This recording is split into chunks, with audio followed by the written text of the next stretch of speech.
পবিত্ৰ শাস্ত্ৰ বাইবেলত লিখা আছে যিকোনো কামৰ আৰম্ভণিতকৈ তাৰ অন্ত সকলোতকৈ ভাল হয় বুলি। আমি দেখিবলৈ পাওঁ পবিত্ৰ শাস্ত্ৰ বাইবেলত যে ছেমছঙৰ আৰম্ভণি বহুত ভাল আছিল কিন্তু তাৰ অন্ত বহুত বেয়া হ'ল। ঠিক সেইদৰে ৰজা চাউলৰো আৰম্ভণি বহুত ভাল আছিল কিন্তু তাৰ অন্ত কি হ'ল আপোনালোকে দেখিলে বহুত বেয়া হ'ল।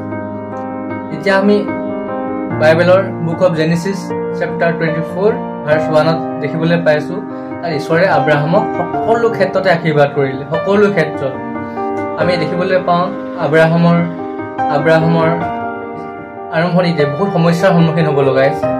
আব্ৰাহামৰ সন্তানহীনতা আছিল, লগতে ভূমি নাছিল থাকিবলৈ, আৰু ইখন দেশৰ পৰা ইখন দেশলৈ যাব লগা হৈছিল, অত্যাচাৰ কৰিছিলে আব্ৰাহামক। গতিকে আমি দেখিবলৈ পাওঁ কিন্তু শেষত কি হ'ল, ঈশ্বৰে সকলো ক্ষেত্ৰতে আশীৰ্বাদ কৰিলে আব্ৰাহামক, আৰু আব্ৰাহাম সম্পত্তিৰ গৰাকী হৈ পৰিলে, সন্তান লাভ কৰিলে, পত্নী লাভ কৰিলে, আৰু গোটেই ভূমিৰ অধিকাৰী হ'ল, লগতে বংশধৰৰ মূল মানুহজন আব্ৰাহাম হ'ল।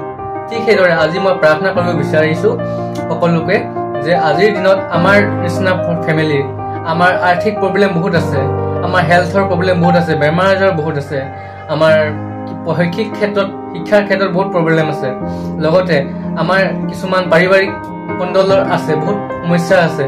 সেই সমস্যাবিলাকৰ পৰা মই প্ৰাৰ্থনা কৰিব বিচাৰিছোঁ যিদৰে নেকি ঈশ্বৰে আব্ৰাহামক আশীষ কৰিলে, আশীৰ্বাদ কৰিলে, ঠিক সেইদৰে আমাৰ নিচিনা পৰিবাৰকো ঈশ্বৰে আশীষ কৰক, আশীৰ্বাদ কৰক।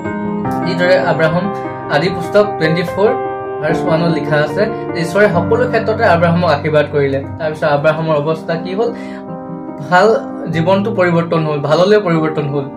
তাকে আমি কামনা কৰিছোঁ সকলোৱে আমি ঈশ্বৰৰ লগত যদি থাকোঁ, ঈশ্বৰে আব্ৰাহামে যিদৰে নেকি ঈশ্বৰৰ আজ্ঞামতে পালন কৰিছিলে, ঈশ্বৰৰ মতে চলিছিলে, আৰু সেই ঈশ্বৰৰ ইচ্ছা মতে যদি আমি চলো, নিশ্চয় ঈশ্বৰেও আমাক আব্ৰাহামৰ দৰে আশীৰ্বাদ কৰিব।